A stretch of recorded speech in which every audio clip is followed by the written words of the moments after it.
ગુજરાતમાં વિધાનસભાની ચૂંટણી પહેલાની સેમીફાઇનલ ગણાતી સ્થાનિક સ્વરાજ્યની ચૂંટણીમાં જંગમાં આજથી ઉમેદવારી ફોર્મ ભરવાની શરૂઆત થશે। ચૂંટણી કાર્યક્રમ મુજબ આજે વિધિવત રીતે ચૂંટણી પંચનું જાહેરનામું કે નોટિસ પ્રસિદ્ધ થશે, જે સાથે જ ઉમેદવારી ફોર્મ ભરવાની પ્રક્રિયા શરૂ થશે।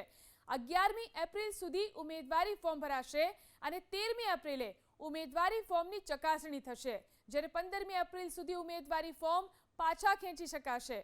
સ્થાનિક સ્વરાજ્યની ચૂંટણીના જંગમાં આપ અને કોંગ્રેસે પ્રથમ યાદી જાહેર કરી દીધી છે, જ્યારે કે કોંગ્રેસે અમદાવાદ સહિત મહાનગરપાલિકાઓમાં જુદા જુદા વોર્ડમાં 2 થી 4 ઉમેદવારો સાથે 243 ઉમેદવારોના નામ જાહેર કર્યા છે, પરંતુ ભાજપે હજુ ઉમેદવારો જાહેર કર્યા નથી।